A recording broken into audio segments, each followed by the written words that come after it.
You are being initiated. This is a particularly challenging time that we're in right now. Many of us are experiencing very intense challenges. We're facing a lot of either internal or external resistance. There are a lot of doors closing. It can feel like we're in a period of real disillusion, death, endings, closure. You might feel as though you're backed against a wall, as though the way that you have done things up until this point is no longer a viable pathway for you. And there is a deeper reason for this, which we'll discuss in today's video. So if you've been feeling the intensity of this initiatic time, this video is for you.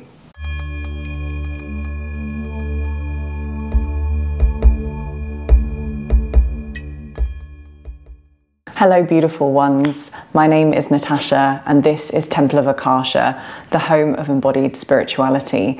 Before we dive in to the key components of today's video, I'd like to make a couple of announcements. We've got some really exciting events coming up over the next couple of months that I'm really happy to share with you. I feel that they're very accessibly priced for the value that they're offering, and I feel that there should be something for almost everyone in this mix. For the priestesses here and the oracles, I've got a special event coming up on September 20th, which is called Priestess Legacy. This is an event I'm co-hosting with one of my dearest sisters, Hannah Ashtara.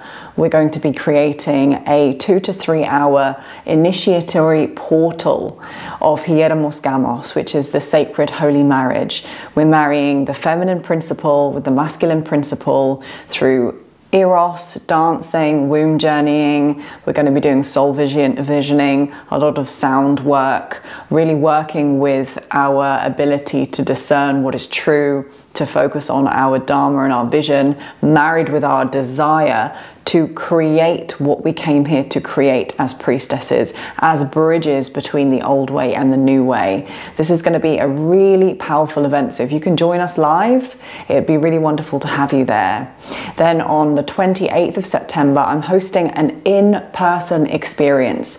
So if you're able to get to South Northamptonshire, North Milton Keynes, I'm hosting the Rewilding experience, which is a deep dive into you meeting the fullness of who you are, your allness, your expression through dance, intuitive movement, sound, play, release, deep surrender, and a beautiful arc and journey that I'm going to be taking you on to really meet yourself in a very dynamic, embodied way. So that's in person on the 28th of this month. On the 29th of this month, we have the One Heart ceremony, which is a monthly ceremony that I offer to this community for free on a donation basis. So if you feel called to donate, it really helps the cause. And essentially it's a sanctuary, it's a soul sanctuary. We come here to rest, to meditate, to go within, to really observe what's true and real, to work through real-time content. So if you've been feeling like you need a space for inner work, a space for you to rest,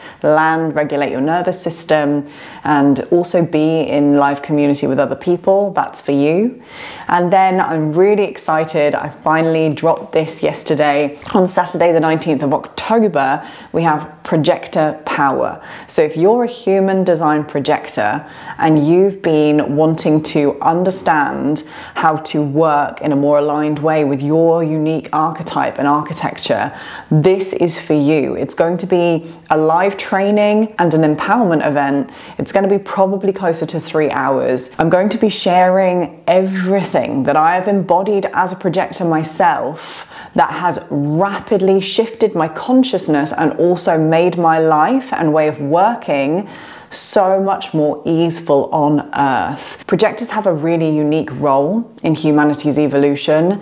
We're being prepared for that role now. So if you want to understand how you can shift out of these old cycles of burnout and overwhelm and feeling very, very dogged by your sensitivity and move into empowerment, because you're actually supposed to harness your sensitivity, that's the seat of your magic. This training is for you. It's going to be very comprehensive, but in true projector style. It's going to be punchy, it's going to be concise, and you should be able to, at the other side of this training, go out and implement practical solutions that will really shift your experience as a projector. So that's happening on Saturday, the 19th of October. I'm also in the process of building the back end of the community space that I've been sort of downloading for some time now.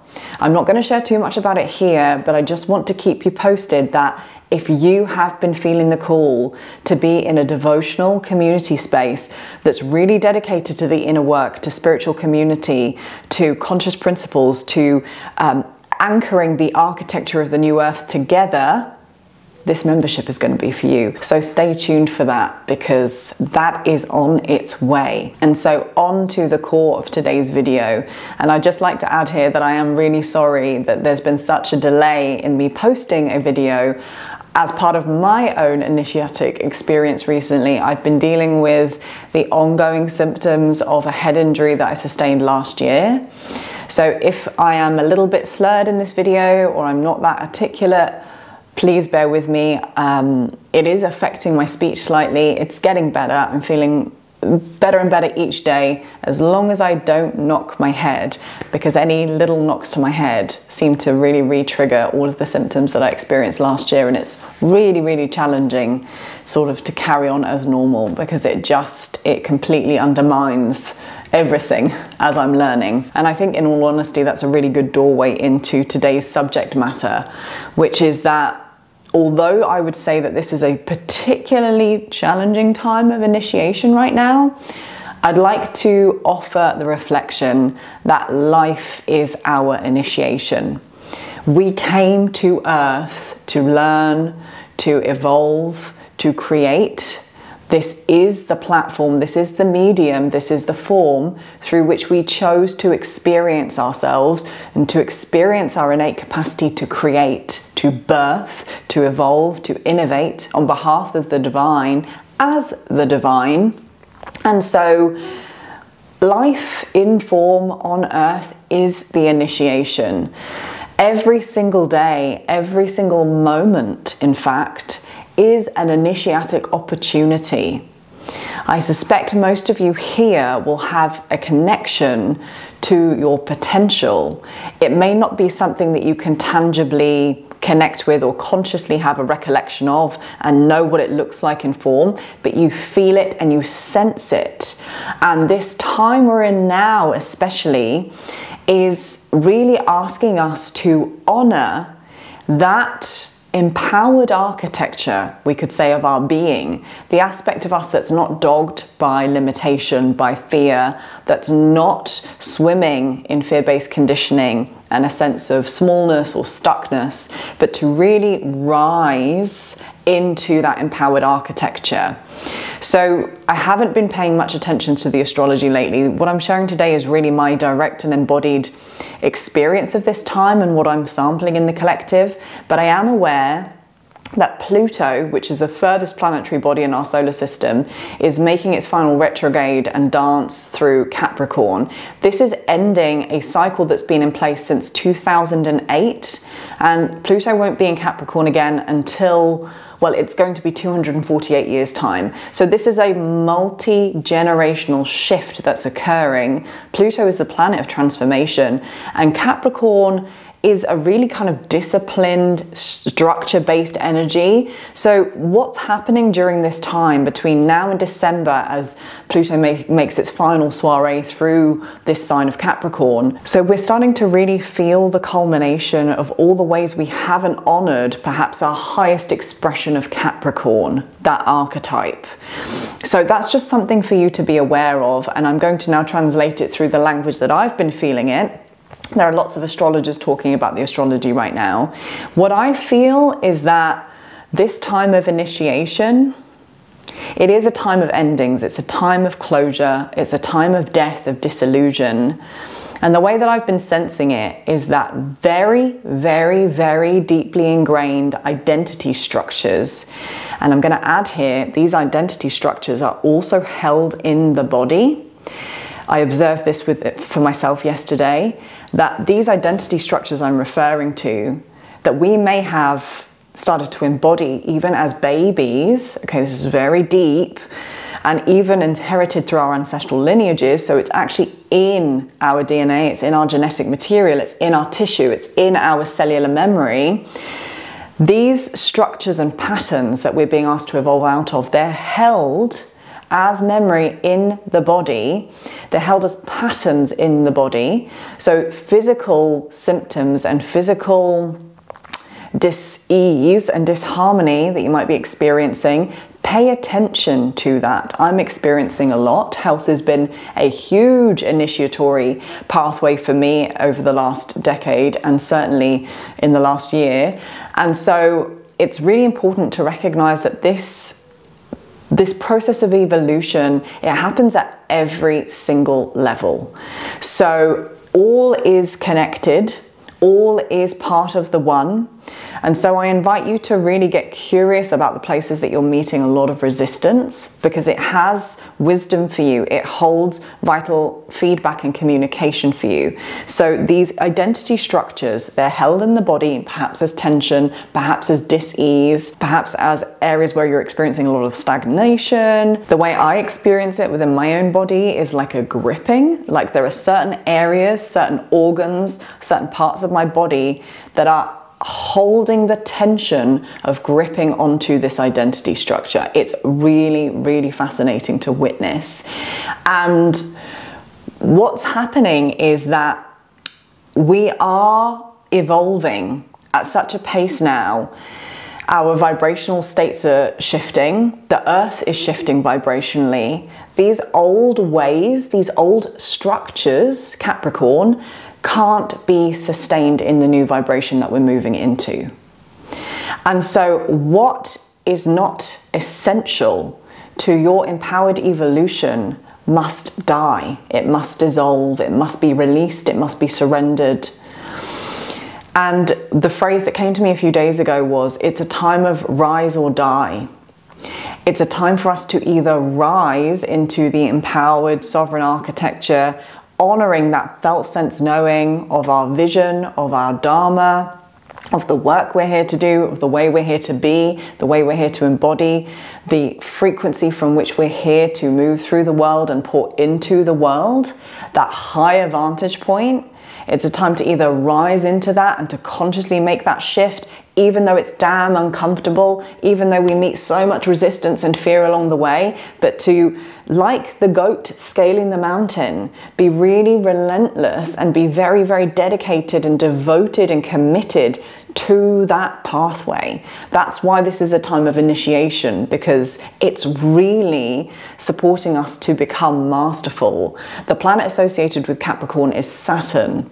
Saturn is the path of mastery. Saturn is mastery, refinement, often a taskmaster, because the path of mastery, it doesn't come easily. Okay, we have to be initiated to become masterful. We have to consciously choose to become more refined with our energy, to become more diligent with our focus, to become more discerning, to recognize the ways and the patterns that have not served us before, and to change, to evolve. And so this is a time of really rapid self-mastery and evolution if we choose to rise, as I've said. The alternative is there will be death. You no doubt already feel it on some level. This is a time of tremendous disillusion. And so the way you might be experiencing this is through doors closing. You may feel as though the current timeline you're on is it's at its end. There's nowhere else to go. And the way that I've experienced it is that this timeline of this particular pathway and this identity structure, this firmament of identity, this paradigm I've been living under, it's not only ending and it's done, it has been energetically done for a while, and I have really tried to exhaust it because I've been so scared, fearful in all honesty, and resistant to the change that's needed. Not because it is actually threatening to me. Very rarely these shifts are actually threatening to us at a level that's going to be harmful to us, but they are threatening to the ego structure, which is designed to keep us safe, and safety to the ego often means familiarity. So you may feel that you've actually not only exhausted the current pathway or timeline you're on in however this is affecting you, but that it's sort of been, you've been almost like a cartoon character kind of running in thin air. The cliff ended a while ago and you're there desperately trying to scramble to keep going. That pathway doesn't exist anymore. It's collapsing. And so this is a time where if we're not choosing to consciously rise, the ground will crumble beneath us. We will be somewhat forced, not from a place of punishment, but from a place of honoring the natural dynamism of life on earth and evolution and spiritual impulse towards moving towards the one again, communion with the one. So this is a time of us getting very honest and very, very sobered about what must change. And I'd like to sort of insert here just a vantage point that the reference points you have for your life about what's normal, okay, most of the time we hold those reference points based on conditioning, based on what's normalized in society, what's been normalized by our parents and our families, by our friends and our peers. But I invite you to recognize that if you are a soul that's come here who is really dedicated to your spiritual path, because that's not everyone's path of initiation, if that feels like your path, and I suspect it does because you're here, you have to be willing to let go of your idea of how your life should look. And that goes for all of us, but it's especially true when we are choosing to devote ourselves to the spiritual path, to self-mastery, to communion with the one, with God again. Our life, we recognize on the spiritual path, is not for us. What we are doing is not for self-gain. We've come here, we've incarnated to be of service to the fabric of life on earth, to the all. And so it requires us to lay upon the altar of our hearts a sacrifice of the ego structures and the ideas that we have been attached to, or that we have inherited, or that we've been conditioned to favor, and to say, God, Divine Mother, Divine Father, the One, my life is for you. It's in service to all of this.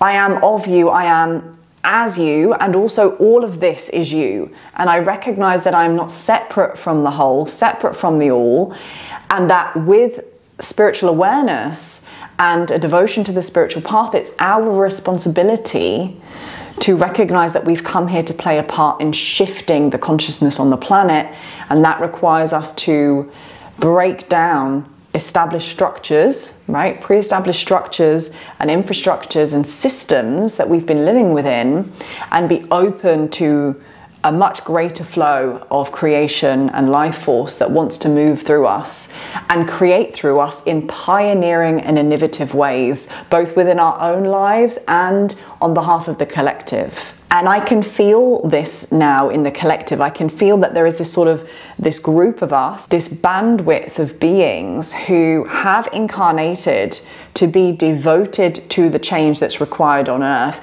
who are heart-centered, love-orientated, and we are being shown all the ways that we've favored comfort and complacency over the truth of love. And those ways that we favored the comfort and complacency of what others do, what is considered normal, in favor of our dharmic path, those will be illuminated to us now, and we will be shown and we will be meeting all the ways that we are still rooted in fear. Because ultimately we've come here to help support the shift of the planet from one of fear to one that remembers the architecture of love that underpins everything. Unconditional love, real love, not Disney love. Unconditional love is an impersonal love that holds all. That is the true architecture of this reality. So we are being asked to help restore that. We first must resurrect it within. if we're going to help to move it into form. So it's a time of deep listening. And if you find that you are increasingly meeting frustration and resistance and a sense of like you're being backed into a corner, like doors are closing, it's time for you to really ask yourself, where have I not been honoring my highest vision, my heart's vision, my soul's gnosis and wisdom and gifts, my desire to not only serve myself, and it's okay to have your needs met, it's okay, it's right for you to be well nourished at a personal level, because then you can serve from overflow and not from martyrdom, which is a very old, often religiously inspired concept that's been promoted again and again and again, that it's noble and virtuous to be a martyr, to sacrifice oneself in order to serve the divine. That's done. The martyr frequency is done. It doesn't serve anyone. There is no sacrifice needed of anyone on this planet. That's not the nature of the divine. So we are having to recognize all the way that we have an allegiance to these really old religious and spiritual concepts of either, trying to transcend out of this physical experience. We've come here to create on behalf of the divine, to create, to expand consciousness through form, to recognize all the ways that we've been in martyrdom, self-sacrifice, victimization.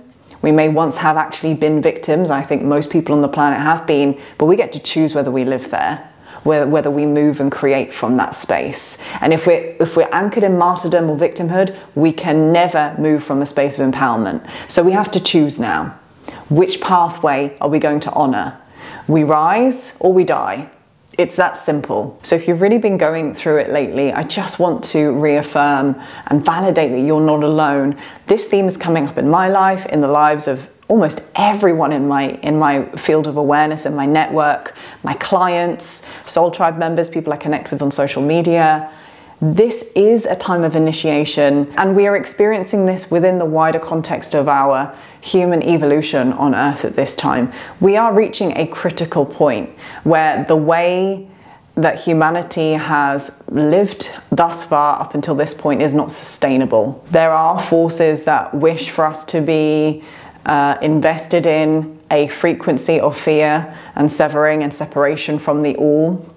That's reflected in all of the practices and ways in which people not only interact with their own bodies, but also the earth and each other. So that is a very, very adamant agenda that's playing out on Earth. And I'm just acknowledging the truth of that. We get to choose whether or not we contribute to tempering that force with something pure. And we are reaching a critical point now where the degree to which fear has mobilized humanity and has been the driving force of our actions, our behaviors, our ways of being on the planet, it's not sustainable. If we carry on living and moving from a place of severing within ourselves and on the earth, in consideration with each other in the natural kingdom, there will be consequences. So this is a critical time. There's a reason why these initiations are feeling increasingly more intense. There's a reason why these revolutions of death and rebirth and the spirals through which we're moving are intensifying. It's because of the times we're in. We chose to incarnate in these times for this very reason. We knew that this would be a time of rise or die for humanity. We are fast approaching that time now. So the choices we make matter, not just for ourselves and our own evolution, but in terms of what we contribute to the whole. And that's how I'd like to leave this video, in a recognition of something that always supports me to move more into an empowered template and architecture whenever I'm feeling really battered by life, which I have been recently. It's recognizing that whatever you do, whoever you are, whoever you choose to embody, whatever frequency you choose to move from, you are impacting the wider fabric of life on Earth.